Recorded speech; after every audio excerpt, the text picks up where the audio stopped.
संतप्त मानस शांत हूँ, जिनके गुणों के गान में बेवर्धमान महान जिन विचरे हमारे ध्यान में। समय सार कलश का विधान चल रहा है।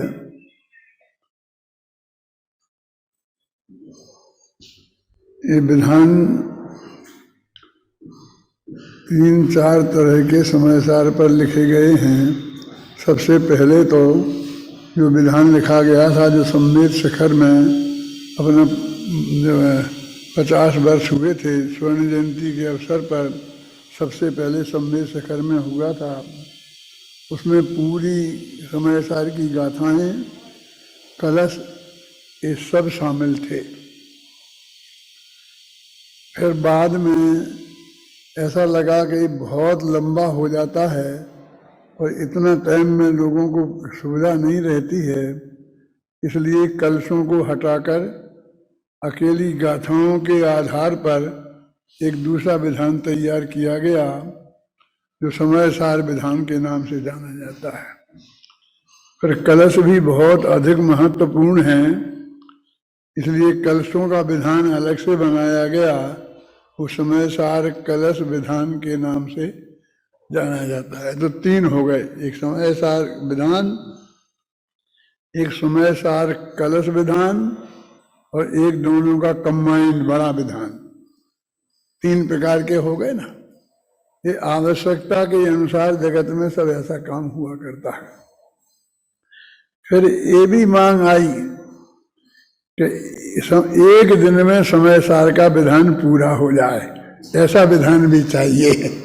तो वो भी बनाया गया समय लघु समय सार का विधान। अभी मंगलायतन में 3 दिन का कार्यक्रम है दिवाली का, तो वहाँ समय सार विधान हो रहा है। तो मैंने जानना चाहा कि कौन सा समय सार का विधान हो रहा है, मतलब 3 दिन में कौन सा खत्म हो जाएगा। समय सार का विधान हो रहा है, समय सार कलश का हो रहा है, क्या हो रहा है। तो पता चला कि 3 दिन में 3 विधान, एक दिन अपना वो एक दिन वाला विधान, एक दिन अभय कुमार जी का लिखा हुआ विधान और एक दिन राजवेल जी पवैया के द्वारा लिखा हुआ विधान। ऐसे 3 दिन में 3 जो छोटे विधान हैं वो हो रहे हैं। विभिन्न रुचियोर ही लोका, यह लोक आचार्य अकलंग देव ने राजवर्तक में लिखा है कि विभिन्न रुचि वाला है, विभिन्न रुचि वाला है, और जिसको जहाँ जैसा रुचता है वो वैसा करता है। कोई बुरी बात नहीं है, अच्छी बात है। जिसके पास समय है, कोई के पास 8 दिन का समय है, 10 दिन का समय है, तो वो पूरा कंबाइंड जो विधान है वो करेगा संपूर्ण। और जो जिसके पास कम दिन, 3 दिन का है, 5 दिन का है, तो वे समय सार विधान अथवा समय सार कलश विधान अलग अलग करेगा। जिसके पास 1 दिन का ही विषय है और वो समय सार का विधान करना चाहता है, वो 1 दिन का करेगा।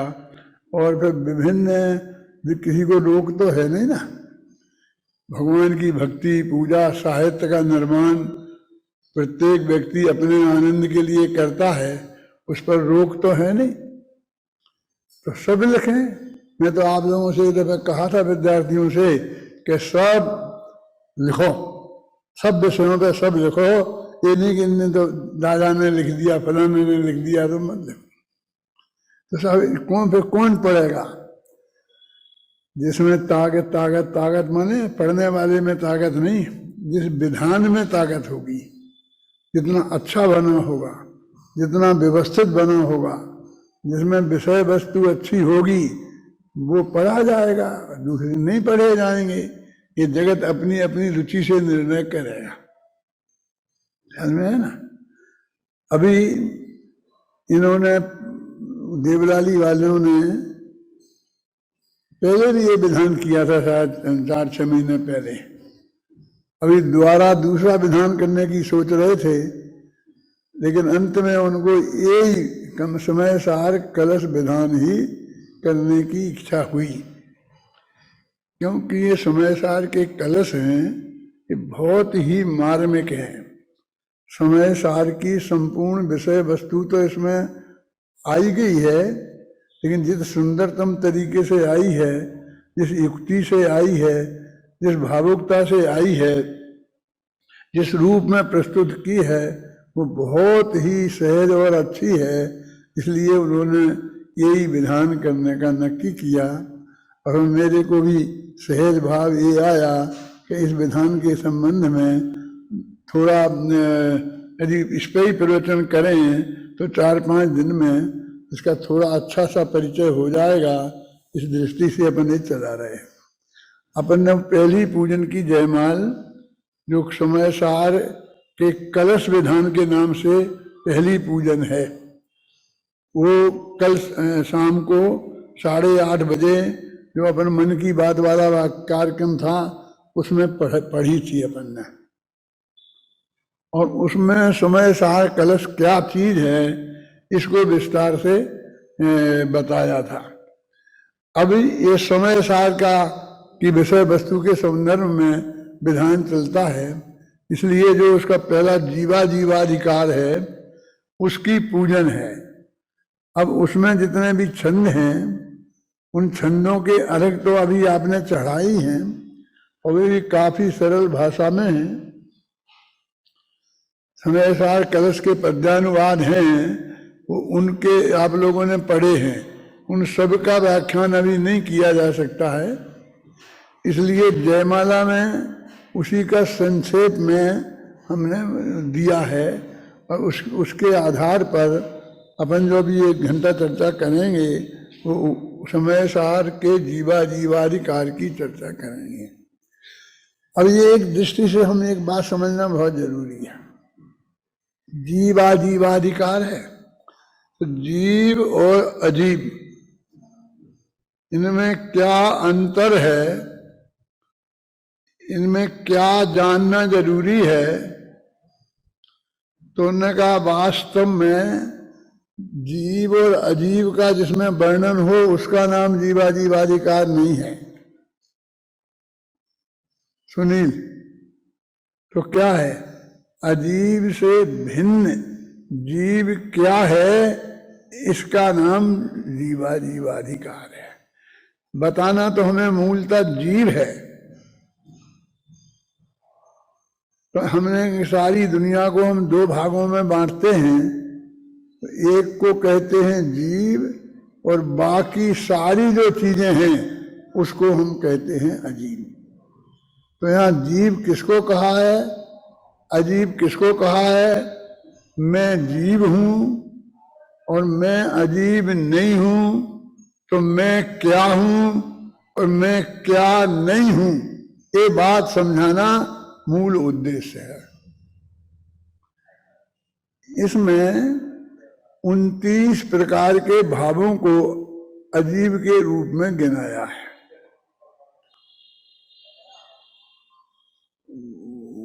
कि 29 ये हिसाब क्या है? अब 5, 10, 11, 21 ऐसा रखते हैं ना, और तीर्थंकर अपने 24 हैं तो इतना रख लेते हैं, वो हिसाब किताब। ये 29 का हिसाब क्या है? तो रूप रस गंध स्पर्श पुद्गल के जो गुण है ना, ये 20 हैं। 5 प्रकार का रस, 5 प्रकार का स्पर्श, 2 प्रकार की गंध और 8 प्रकार का स्पर्श, ये 20 हैं ये। और फिर राग आदि से लेकर गुणस्थान पर्यंत 9 और हैं, वे आत्मा के विकारी अविकारी परिणाम हैं। तो इनको सबको 29 को अजीब में लिया। अभी 29 की चर्चा एक दफे आप और हम समझ लें, और जिसको रस हो वो याद कर ले, समझ ले। लेकिन आचार्य कहते हैं कि हम बार बार 29 के नाम नहीं लेंगे, हम इनको 2 भागों में बांट देते हैं। एक को वर्णादि और दूसरे को कहेंगे रागादि। एक तो इस संयोग में हमारे जितने भी पदार्थ हैं जगत के, उन सब में तो वर्णादि आ गए। पुद्गल, वर्णादि पुद्गल की मुख्यता है ना।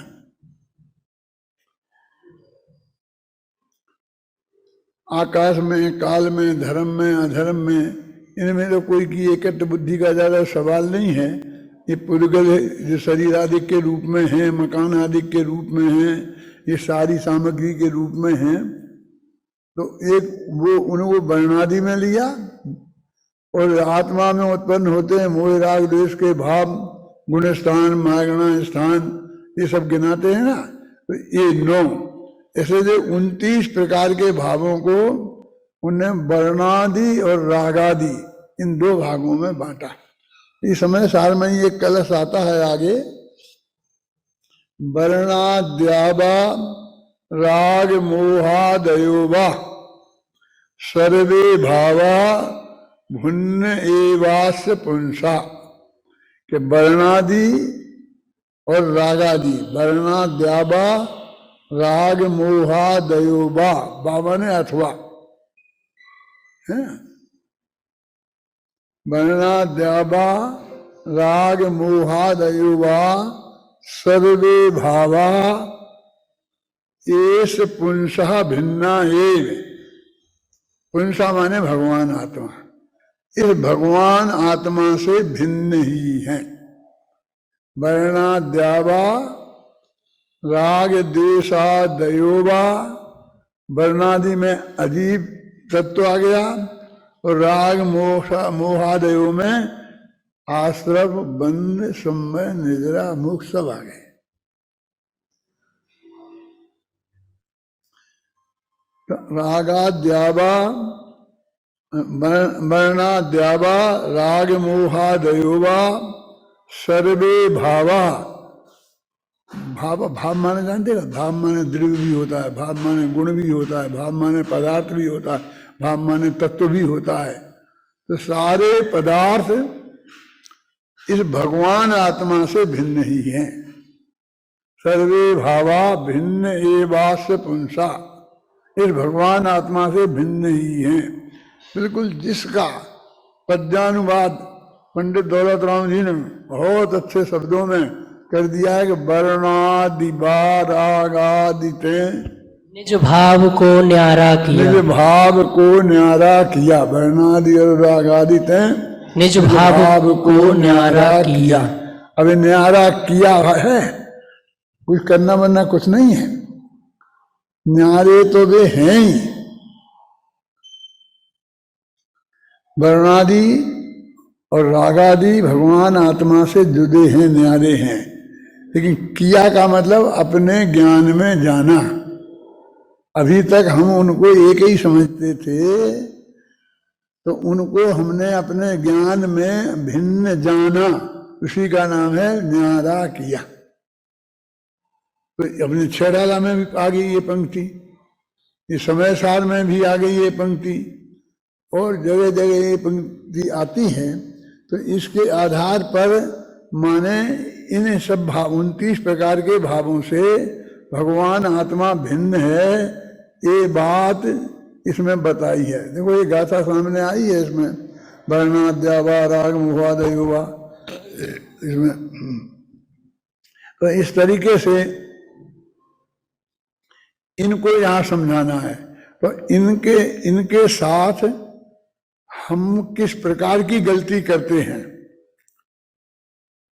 या तो इनमें एकत्व बुद्धि करते हैं, या ममत्व बुद्धि करते हैं, या कर्तृत्व बुद्धि करते हैं, या भोक्तृत्व बुद्धि करते हैं। माने या तो ये मानते हैं कि ये मैं हूं, इसको बोलते हैं एकत्व बुद्धि, अहम बुद्धि, या ये मानते हैं मैं इनका स्वामी हूं, इसका नाम है स्वामित्व बुद्धि, है ना, ममत्व बुद्धि, स्वामित्व बुद्धि। और ये इनका मैं करता हूं ऐसा मानते हैं, तो ये है कर्तृत्व बुद्धि। और मैं इनका भोगता हूं ऐसा मानते हैं, ये है भोक्तृत्व बुद्धि। इस तरह 4 प्रकार से हम इनका संबंध अपने से जोड़ते हैं। इन सब को मिलाकर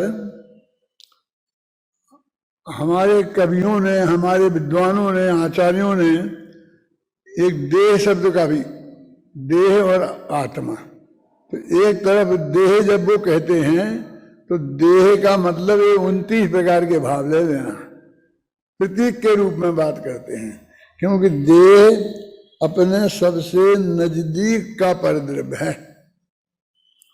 आत्मा के साथ एक क्षेत्रावगाह्य रूप से है, और कब से? जब से हम पैदा हुए, और कब तक रहेगा? जब तक हम मर नहीं जाएंगे। तो जन्म से लेके मरण तक इसका ऐसा अटूट संबंध है कि जी हमारी आंखों के सामने जिंदा रहते हमसे अलग होता नहीं है, तो हम इसको अलग भाषित नहीं होता, तो हम एक ही समझ लेते हैं। इसको हम मैं शब्द से ही समझ लेते हैं कि मैं शब्द का वास्तविक अर्थ क्या है। तो बस मैं जो ये था, मैं पंडित हुकुमचंद, इसका नाम हुकुमचंद रखा। हुकुमचंद काय का नाम रखा? आत्मा का कि शरीर का?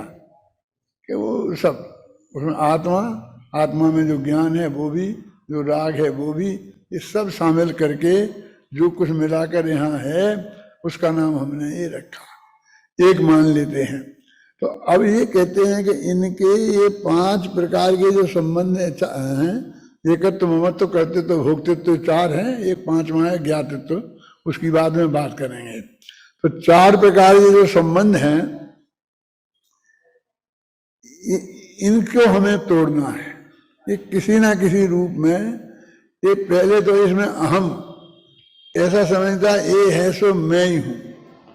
पंडित जगन मोहन लाल जी एक बहुत बढ़िया उदाहरण देते थे कि एक आदमी ट्रक चलाता है, तो वो सड़क पे जा रहा है और वहां पर 6 फुट चौड़ा रास्ता है खुला हुआ, और दोनों तरफ मान लो गाड़ियां खड़ी हैं। तो वो कहता भाई साहब मुझे निकलना है। वो क्या बोला? मुझे निकलना है। कि निकल जाओ ना, ये पर रास्ता खाली तो पड़ा है। कहता मैं नहीं निकल सकता, इस रास्ता से मैं नहीं निकल सकता, मुझे निकलने के लिए 8-9 फुट जगह चाहिए। तो तुझे 8-9 फुट चाहिए? ड्राइवर से अपने कहते 8-9 फुट जगह चाहिए। वो उतर के गया, मान लो कह करके पुलिस चौकी में कहीं कि साहब मुझे जगह कर दो, रास्ता मुझे निकलना है। क्यों? क्योंकि रास्ता है ना, कि नहीं मैं नहीं निकल सकता। तो वो उस वक्त मैं उस ट्रक सहित अपने को मैं मानता है ना, कि ये मैं ये ट्रक निकल जाए तब मैं निकलूं कहलाए। और वो कोई बहुत बड़ी मूर्खता नहीं, मूर्खता तो है ही, लेकिन वहां उस प्रयोजन में बिल्कुल सच्ची बात है कि वो ये मान के कि मैं तो इतना ही हूँ, मेरा जैसे शरीर प्रमाण हूँ, और उसमें से ट्रक शायद निकलने की कोशिश करेगा तो नहीं निकल पाएगा। तो उस वक्त उसको यही मानना पड़ता है कि मैं ट्रक हूँ, ये ट्रक मेरा विस्तार ये है, मुझे इतना सब निकलेगा तब मैं निकलूंगा।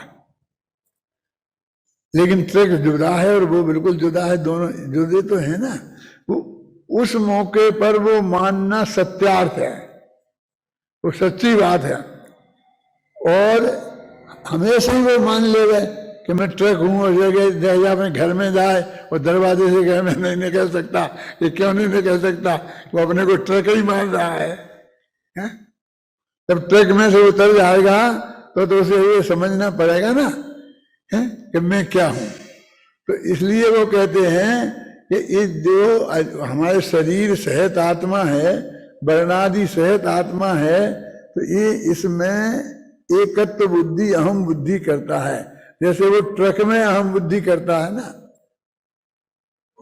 जैसे वो ट्रक में अहम बुद्धि कर लेता है ना, तो वो उसकी उपयोगिता भी है, और ये भी है कि वो अपना ट्रक ही रूप मान ले, तो फिर तो वो सारे व्यवहार से वंचित हो जाएगा, अपने से रहने से।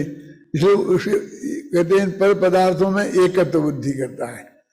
फिर से समझाते हैं कि नहीं तू अलग है, ट्रक अलग है। तो ट्रक में मेरा तो है ना, ये दूसरी स्वामित्व होती तो सब चारों एक साथ ही है, लेकिन वो खड़ी होती है फिर कि भाई मैं क्या स्वामी, ये तू निकल सकता है, ये ट्रक तू नहीं है, अरे भाई साहब क्या बात करते हो, ट्रक मेरा, तो मैं यहीं छोड़ जाऊं ट्रक को और मैं चला जाऊं? आप क्या कहेंगे? हाँ छोड़ जा। हैं? कोई नहीं कह सकता छोड़ जा। तो उस वक्त मैं हूं और मेरा हूं एक ही अर्थ हो जाता है कि मैं ट्रक सहित ही जाऊंगा, और जब तक ट्रक नहीं निकल पाएगा तो मैं नहीं निकल पाता हूं, उसका यही अर्थ है, मैं भी नहीं निकल पाऊंगा। लेकिन वो 24 घंटा अपने को ऐसा ही समझ ले कि मैं ट्रक ही रूप हूं, तो दोनों बातें जानना जरूरी है ना। उस प्रयोजन की अपेक्षा उस रूप, अपन को ट्रक रूप मानना भी जरूरी है, और उस ट्रक से मैं जुदा तत्व हूं ये मानना भी बहुत जरूरी है। एक्सीडेंट हो जाए और ट्रक टूट फूट के चकनाचूर हो जाए तो छोड़ेगा कि नहीं छोड़ेगा? हैं? यदि सुधरवाने लायक होगा तो सुधरवाएगा, इलाज कराएगा। ऐसे ही हमारा देह के साथ है, ये ट्रक है हमारा, यदि सुधरवाना हो तो सुधरवाएंगे, और नहीं तो छोड़ के भी चले जाएंगे। हैं? कहाँ जाओगे? जहां जाना होगा वहां चले जाएंगे, फिर इसका क्या होगा? होगा जो पड़ा रहेगा। वो ट्रक वाला जब बिल्कुल ऐसा हो जाए ट्रक कि उसमें से कुछ भी काम का नहीं रहे तो क्या करे वो?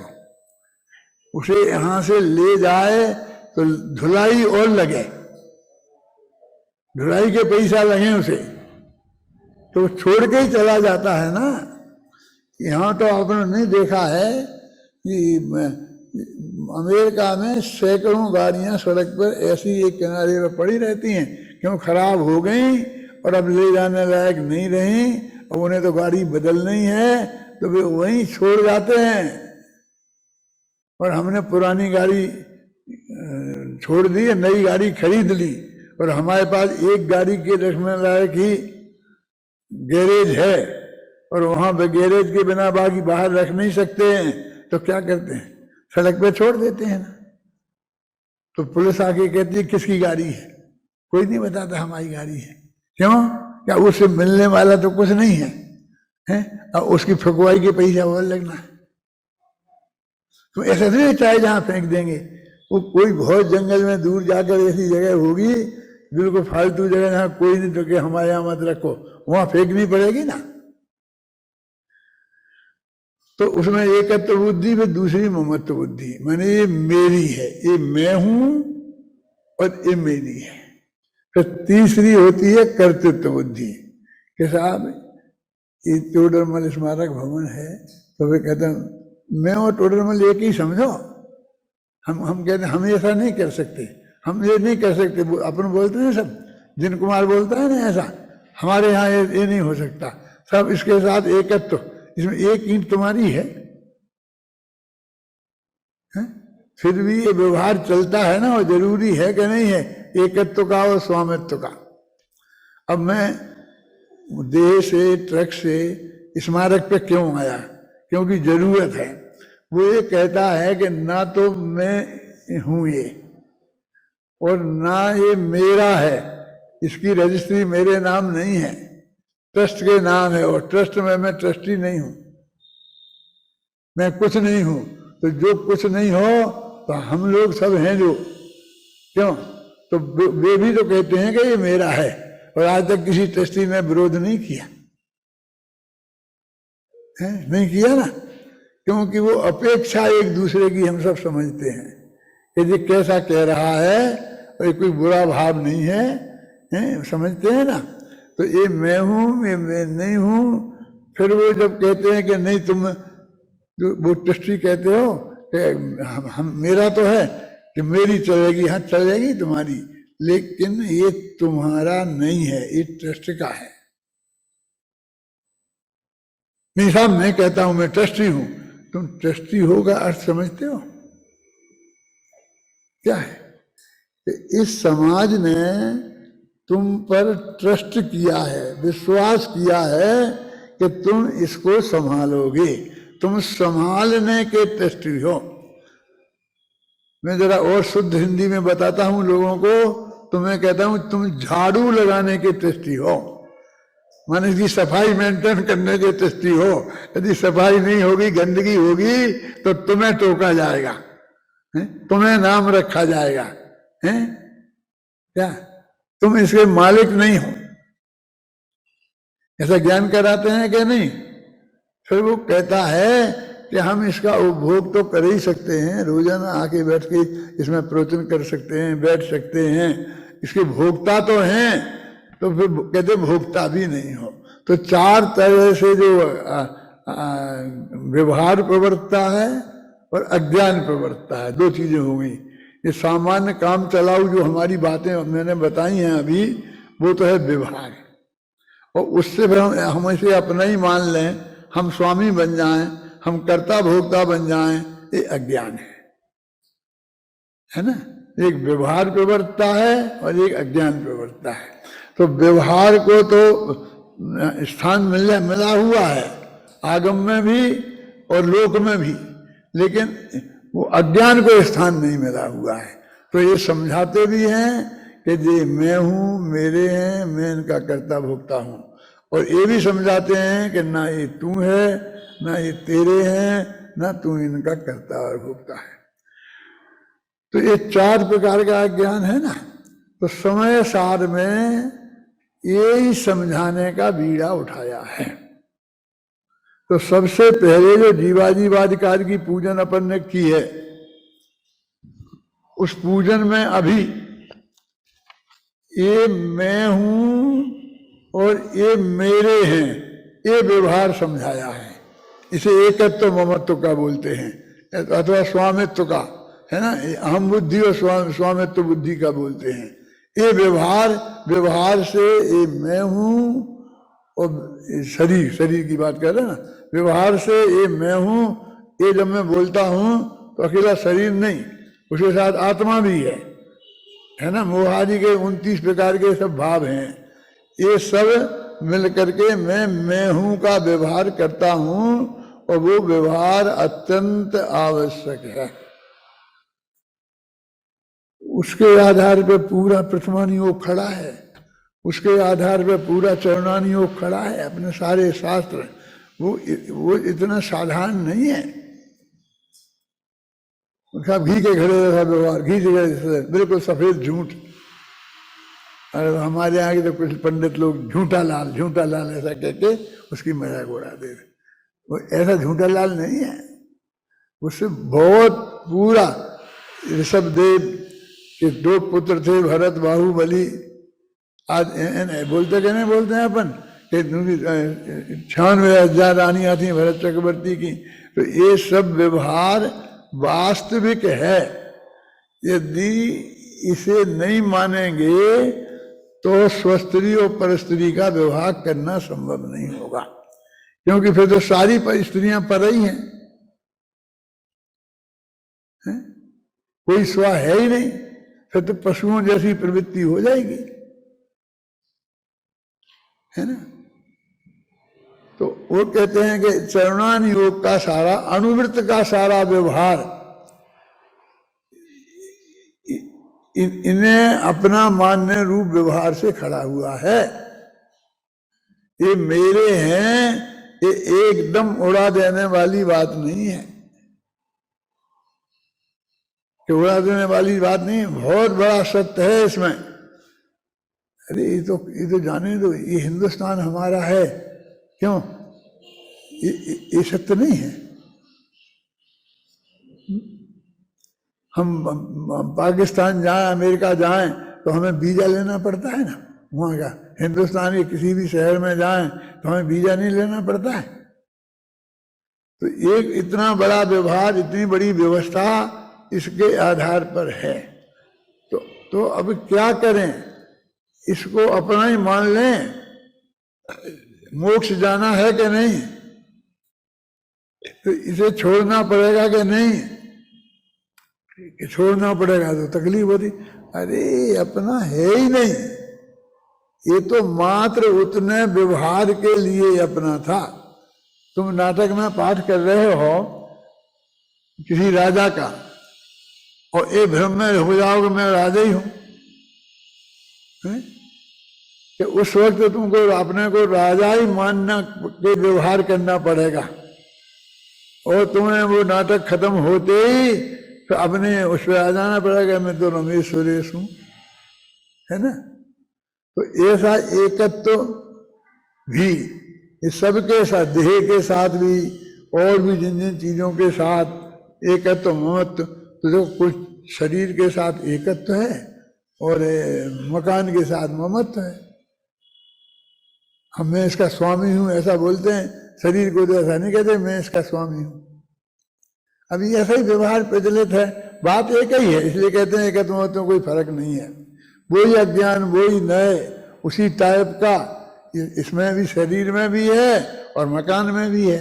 फिर भी मकान के साथ स्वस्वामी संबंध कहलाता है और इसमें साथ एकत्व का संबंध कहलाता है। ये इमेम का व्यवहार है और उसमें मेरे का व्यवहार है। फिर मैं इसका करता हूं।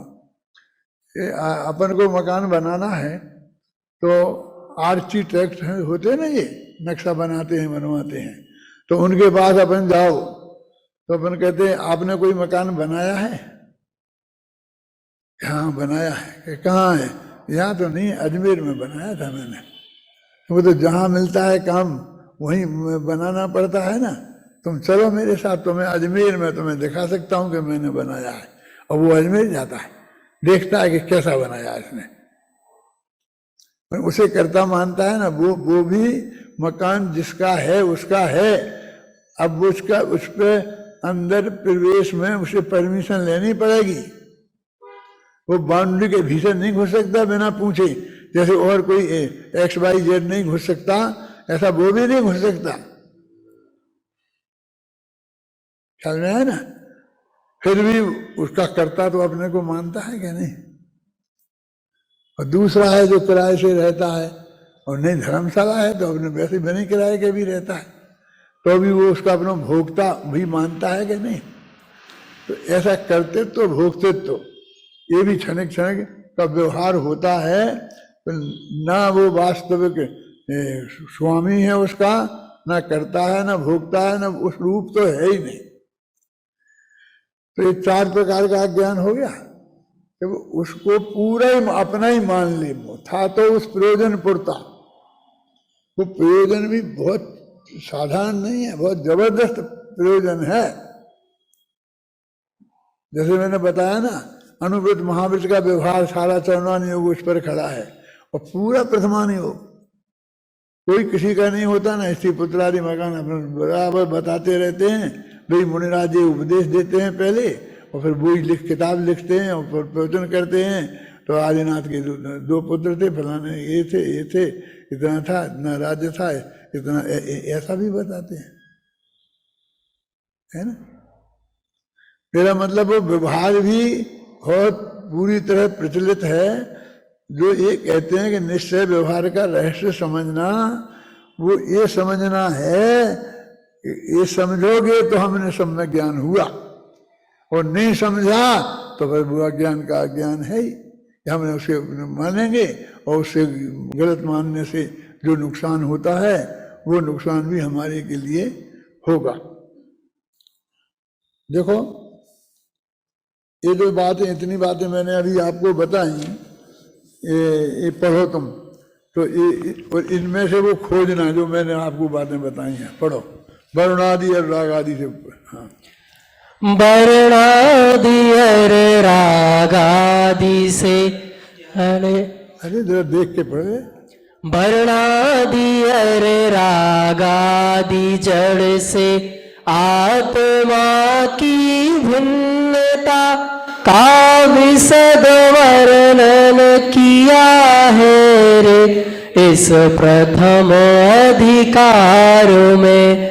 वर्णादि और रागादि से एकत्व और ममत्व को छोड़ने को कहा है रे युक्ति से विस्तार से। जो है ना 4 बातें बताई हैं इस अधिकार में, तो कहते हैं इसमें 2 ही बातों की बात करेंगे, एकत्व और ममत्व की, कर्तृत्व और भोक्तृत्व की बात आगे के कर्ता कर्म अधिकार में कहेंगे, है ना। तो कहते वर्णादि और रागादि से लिखा ना क्लियर, एकत्व और ममत्व को छोड़ने को कहा है, युक्ति से और विस्तार से। युक्ति से समझाया है, तर्क दे करके समझाया है, और बात को विस्तार से उदाहरण आदि दे करके समझाया है। वर्णादि और रागादि में एकत्व रे जब तक रहे, अज्ञानी मिथ्या दृष्टि यह जी नियम से तब तक रहे। स्वयं में एकत्व पर से भिन्नता की बात को युक्ति से समझा रहे हैं, आत्मा की बात को। वर्णादि और रागादि पदार्थों में जब तक अपनापन रहेगा, एकत्व रहेगा, तब तक ये जीव मिथ्या दृष्टि अज्ञानी रहेगा। इसलिए यहाँ पर इनसे भिन्नता कैसे है, इनसे एकत्व ममत्व कैसे नहीं है, करना है, ये बात को विस्तार से युक्ति से समझा रहे हैं। मतलब ये बात है, उसकी उपयोगिता भी बताएंगे, और साथ में ये कैसे नहीं है पूरी तरह, इस बात को मुख्य रूप से समझाएंगे।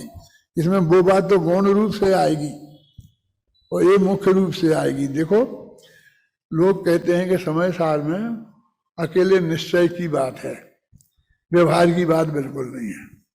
तो खेमचंद भाई थे ना, खेमचंद भाई एक विद्वान थे पूज्य गुरुदेव श्री के सभा में, तो बाहर प्रवचन करने जाते थे, तो उनसे लोग ये कहते थे कि उसमें तो निश्चय निश्चय की बातें हैं। तो वे निकाल के समय सार की गाथाएं बताते थे, हर गाथा गाथा में निश्चय व्यवहार की बात है, और व्यवहार की ऊपर है। देखो, व्यवहार नयो भाषदि जीवो देहो हवदि कलु एको, नदु निश्चयेन जीवो देहो भी कदापि एकट्ठो। तो ऊपर की लेन में है ना, व्यवहार नय कहता है कि जीव और देह एक ही है, और निश्चय नय कहता है कि जीव और देह कदापि एक नहीं हो सकते। तो ऊपर व्यवहार की बात कही ना, और नीचे निश्चय की बात कही। अपने घर में तुम दो भाई हो और उनके नाम लिखे जाएंगे, तो कैसे लिखे जाएंगे? ऊपर किसका नाम लिखा जाएगा? बड़े भाई का लिखा जाता है ना, और नीचे लिखा जाता है छोटे भाई का। यदि कुछ कहीं पर कोई गड़बड़ हो गए तो वो कहता नहीं मैं सीनियर हूँ। अभी आप तुम्हारे क्लास में भी सीनियरिटी जूनियरिटी चलती होगी ना कुछ, है? लेकिन अब यहाँ क्या है कि वो व्यवहार को तो पहले समझाते हैं और फिर उसका निषेध करना है। इसलिए निश्चय को, निश्चय का निषेध नहीं करना है, वो निषेध वो निश्चय करेगा। इसलिए व्यवहार को नंबर 1 मिला है। तो समय सार के भी कहते थे गाथाए गाथाए, वो व्यवहार नय का भी कथन है, लेकिन उसका निषेध रूप कथन है। इसलिए ये कहना भी कदाचित ठीक है कि निश्चय का कथन है, क्योंकि मुख्यता तो निश्चय की है ना। ये पद्म पुराण में किसका वर्णन है? आपने लोगों ने पढ़ा होगा ना, कोर्स में तो है ना। किसका वर्णन है? पद्म पुराण। वो मैंने जानबूझ करके पद्म पुराण नाम इसलिए लिया कि मैं कहूँ राम कथा, कि मैं कहूँ पांडव पुराण। कह दो पांडव पुराण में पांडवों का है, ऐसा सीधा कह देते ना। आदिनाथ पुराण में आदिनाथ का है। अब मैं पद्म पुराण बोल रहा हूँ, तो पद्म में मैं फिर अब किसकी बात करेंगे? पद्म पुराण को पढ़ना तो उसमें यदि वो 700 पेज का है तो शुरू के 400 पेज में रावण का वर्णन है। रावण राम से बहुत बड़े थे उम्र में। रावण चक्रवर्ती हो गए थे, अर्ध चक्रवर्ती। पृथ्वी नारायण थे ना रावण, तो उनके जो 16,000 मुकुटबद्ध राजा थे, उनमें दशरथ और जनक के बाप उनके थे, ये एक एक राजा, समझे। दशरथ और जनक नहीं, राम तो अभी पता ही नहीं कहाँ है, कौन है, समझे ना। माने दशरथ के पिता और जनक के पिता थे। तो रावण को किसी ने बताया था कि तुम्हारी मौत दशरथ और जनक के पुत्र पुत्रियों के निमित्त से होगी। तो उसने आदेश दे दिया कि उन्हें खत्म कर दो। वो तो बहुत उनके 16,000 राजाओं के मालिक था वो रावण, और ये 16,000 हिस्सा इनकी ताकत थी। ये क्या कर सकते थे, छिपे छिपे फिर रहे थे, क्या करें, कैसे बचें, हैं। और ऐसा हुआ था कि मोम के बना के रख दिए थे, और उसके आदमी आए, उन्हें मोम वालों को मार के चले गए, और समझ गया कि हमने दशरथ उनको मार दिया। तुम्हारी उम्र कितनी होगी, और राम ने मारा, मतलब राम लक्ष्मण ने उन्हें मारा, तो इनकी तीसरी पीढ़ी आ गई। क्या तो इतनी अधिक लंबी उम्र उनकी थी, मतलब रावण की, और उन्होंने हजारों वर्ष तक राज्य किया। लक्ष्मण फिर नारायण बने, जीत के उन्हें रावण को मार के। तो रावण की थी 18,000 पत्नियां, और लक्ष्मण की 16,000। वो जीतने वाले की 16,000 थी, रावण की 18,000 थी। मेरे कहने का अर्थ है कि रावण साधारण नहीं था। तो जब वो पद्म पुराण पढ़ने जाओगे तो शुरू के 400 पेज में तो रावण ही रावण के गीत गाए होंगे। तो ऐसे ही ये यहाँ जीव अजीव का है कि अनादिकाल से जो व्यवहार है वो जीव अजीव के मिक्सचर को जीव कहने का व्यवहार चला आ रहा है। उसी व्यवहार से सारा उपदेश है। कैसे है देखिए, जीवों को मत मारो, तो वो कहते हैं ना आलू में जीव है, इसमें जीव है, काय को बता रहे, क्या जरूरत है इन जीवों को जानने की, क्या जरूरत है, इनकी पूजा करना है, एक इनकी स्थिति लिख दें, क्या करना है, होंगे कि नहीं। उन्होंने कहा जीव जाति जाने बिना धर्म कहाँ से होए, अहिंसा धर्म का पालन जीव जाति नहीं जानेंगे, इनमें जीव हैं तो हम उन्हें बचाएंगे कैसे, उनसे हिंसा से बचेंगे कैसे। तो उन्हें जीव कहना ये साधारण बात नहीं है, बहुत बड़ा व्यवहार है। समय सार की 40वीं गाथा में की टीका में लिखा है कि फिर भस्म को मसल देने से ऐसी हिंसा नहीं होती है, ऐसे कृष्ण स्थावर जीवों को मसल देने से हिंसा नहीं होगी। ये सबसे बड़ी समस्या। आप आलू, हम आप आलू नहीं खाना, कि ठीक साहब आलू, आलू तो ठीक है, आलू तो शाकों का राजा है, तो राजा को क्यों खाते हो, प्रजा को खाओ।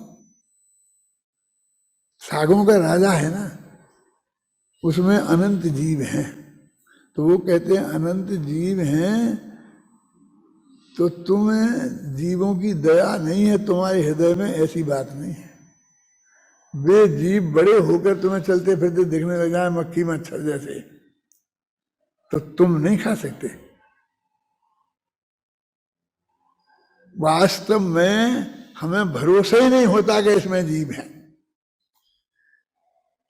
एक खाते में अकेली लोलुपता का, उनकी हिंसाई का पाप नहीं है, जिनवाणी पर अविश्वास का पाप है, अनंत भगवान पर अविश्वास का पाप है, अपने गुरु जी पर अविश्वास का पाप है। क्योंकि एक अभी मैं एक कीड़ा लूं छोटा सा और अपने हथेली पर रखकर आपसे कहूंगे इसे मार दो, आप मारेंगे? नहीं मारेंगे। 5 रुपए मिलेंगे, 100 रुपए में जैनी का बच्चा है और तुम विद्यालय के विद्यार्थी हो, तुम कहते 1,00,000 रुपए दो तो भी हम इसे नहीं मारेंगे। ऐसी भावना है हमारी। वो अलग बात है 1,00,000 रुपए का लोभ आ जाए, क्यों नहीं मारेंगे ना, इसका मतलब मूलतः तो हम अहिंसक हैं, लेकिन हमें उसमें जीव पना ही नहीं लगता। सवाल आलू नहीं छोड़ने का मतलब ये अविश्वास है समझ में आया ना कि उसे हम जीव नहीं मान रहे, वो जीव उतने बड़े होकर के दिखने लग जाए। देखो अभिनंदन जी यहाँ आए हुए थे जयपुर में स्मारक में, अभी विधान भी अभिनंदन जी करा रहे, तो उनके पास ऐसा भी कोई वो था दूरबीन वगैरह कि वो पानी छना हुआ पानी बढ़िया आपका मंगाते थे और उसमें वो लगाकर कांच दिखाते थे, तो उसमें जैसे अपने मक्खी मच्छर चलते हैं ना, ऐसे कीड़े मकोड़े चलते फिरते, सांप बिच्छू दिखते हैं ना समुद्र में, ऐसे भी कीड़े दिखते थे चलते। अब वो गिलास का पानी आपको दिखाया, वो चलते हुए चीले आपने देखे और फिर कहें कि लो पियो, तो उसी में से निकाल के रोजाना पीते हो। लेकिन वो देख के आप पी सकते हैं? नहीं पी सकते। इसका मतलब यह है कि मूलतः तो स्वभाव से दयालु हैं, लेकिन हमें ये भरोसा ही नहीं होता कि इसमें ये जीव है, इसलिए इतना महापाप हो रहा है। तो चरणान योग में कहते अब वो जीव नहीं माना हमने, तो हमने पी लिया, तो पी लिया तो अकेला यही पाप नहीं हुआ कि बे हुआ, हो सकता है वो जीव मरे ही नहीं, वो तुम्हारे पेट में भी जिंदा रहे क्या। लेकिन तुमने उन्हें जीव नहीं माना, तो जिनवाणी की बात नहीं मानी, तो जिनवाणी पर अविश्वास हुआ, और वो भगवान अरहंत देव की वाणी है तो अरहंत देव पर अविश्वास हुआ, और जिन गुरु जी ने आपको बताई है उन पर देवशास गुरु 3 हो गए, तुम्हारी पूजा भक्ति विधान सब बेकार हो गए। ये अभिनंदन जी आपको कितना ही आश्वासन दे रहे, इतना पुण्य बनेगा इतना पुण्य बनेगा, हैं, लेकिन तुम्हें सिद्धांत तो होना चाहिए, निर्वाणी पे विश्वास तो होना चाहिए। कितनी साहब उसमें ऐसी गबूड़े लिखी हम नहीं मानते, नहीं मानते का अर्थ क्या है, ये गंभीरता से हम समझें। आगे पढ़ो भाई। न प्रमत्त है न प्रमत्त है, ना ज्ञान दर्शन चरत है, ना बंधा है ना छुआ है, अविशेष और अनन्य है, संयोग विरहित एक ज्ञायक, भाव आत्म छानिए, भूतार्थ है परमार्थ उसकी, शुद्धता पहचानिए। देखिए ना प्रमत्त है ना अप्रमत्त है, प्रमत्त और अप्रमत्त दोनों पर्याय हैं। पहले गुणस्थान से 6वें गुणस्थान तक को प्रमत्त बोलते हैं, 7वें से 14वें गुणस्थान तक को अप्रमत्त बोलते हैं। तो ये पर्याय हैं, वो ज्ञान दर्शन गुण है, ज्ञान दर्शन चारित्र गुण है ना, तो ये पर्याय गुण है। और ये न आत्मा बना है न छुआ है, अवध स्पष्ट 14वीं गाथा में है ना, अविशेष अनन्य, वो 14वीं गाथा 15वीं गाथा उसकी बात बताई है। संयोग से रहित एक ज्ञायक भाव है। इसमें क्या क्या बताया है वो बातें बहुत संक्षेप में मार्मिक बातें आ गई हैं। उस ज्ञायक भाव को जानना चाहिए, क्योंकि वही भूतार्थ है माने वास्तविक है, वही परमार्थ है माने सर्वश्रेष्ठ पदार्थ है, उसकी शुद्धता को पहचानना चाहिए। एवं भरंती शुद्धम, ऐसे भगवान आत्मा को शुद्ध कहा जाता है ना। ये बात इसमें जीवाधिकार में समझाई गई है। आगे पढ़ो। धर्मादि गेयों से तथा रागादि भावक भाव से, निज आत्मा की भिन्नता को जानिए निज भाव से। जीव के रस गंधना ना रूप है ना शब्द है, चेतना गुणवान आत्म हरे पूर्ण पवित्र है। देखो भिन्नता समझना ना, तो इसमें बताए ज्ञेय भाव और भावक भाव। ज्ञेय भाव बोलते धर्मादि द्रव्यों को, और भावक भाव बोलते रागादि परिणामों को। हैं एक तो बिल्कुल पर द्रव्य है, अचेतन है, वो सब आत्मा के, भगवान आत्मा के जानने में आते हैं, सिर्फ इतना ही संबंध है और कोई संबंध नहीं है। और एक आत्मा में मोह राग द्वेष के परिणाम पैदा होते हैं वे, तो एक ज्ञेय भाव एक भावक भाव, तो उन दोनों से भगवान आत्मा भिन्न है, ये इसमें बताया गया है ना। ज्ञेय भावों से और भावक भावों से, लेकिन निज आत्मा की भिन्नता को जानिए निज भाव से। फिर जीव के रस नहीं है, गंध नहीं है, 49वीं गाता है ना, अरस्म रूप मगद्धम अव्यक्तम चेतना गुणम असद्धम, जान अलंक चेतना गुणवान आत्म, है ना। ये पवित्र आत्मा है, आत्मा का ऐसा स्वरूप इस जीवाधिकार में, जीवाधिकार में बताया गया है। चल वर्णादि से गुण थान तक कोई नहीं इस जीव के, ज्ञान दर्शन जीव के वर्णादि सभी अजीव के। यदि चाहते हो आत्मा तो स्वयं को पहचानिए, स्वयं में रम जाइए और स्वयं में जम जाइए। वर्णादि से गुणस्थान तक, तो वो जो 29 भाव बताए थे ना, उसमें पहला है वर्णादि, तो अंतिम है गुणस्थान आदि।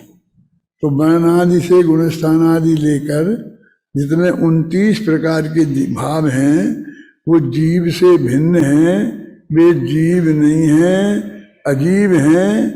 वर्णादि सब अजीब हैं और ज्ञान दर्शन जीव है। वो 29 प्रकार के भाव अजीब हैं और ज्ञान दर्शन जीव है। यदि आप अपने आत्मा का कल्याण करना चाहते हो तो तुम स्वयं को पहचानो, मैं जीव के रूप में उस भगवान आत्मा को जानो, और उसमें स्वयं में ही जम जाओ, स्वयं में ही रम जाओ। मैंने वही सम्यक दर्शन ज्ञान चाहते रूप है। हाँ पढ़ो। भविजन जीवा जीव में करो भेद विज्ञान, फिर गहराई से करो आत्म की पहचान। जीवा जीव अधिकार में है आत्म की बात, एक आत्मा जानिए छोड़ जगत की आस। जीवा जीवाधिकार का सार है, ये बताया है संक्षेप में। आपका हो गया 1 घंटे का पूरा। अभी कल अपन कर्ता क्रम अधिकार की जयमाला और आगे पुण्य पापाधिकार की जयमाला, ये सब बताएंगे। मैं ये जानना चाहता हूँ मोटा नहीं कि कहाँ तक हो गया आज आपका विधान, विधान कहाँ तक हो गया, कौन सी पूजन हो गई, कितने पेज हो गए? यहीं तक हुआ, यहीं तक हुआ ना, तो अच्छा निकला। तो इसके आगे कल कहाँ तक हो जाएगा मुझे बता देना, तो फिर मैं वहीं तक, नहीं तो फिर मैं अपने अंदाज से जैसा मेरे ख्याल में आएगा जो बनेगा वो बताऊंगा।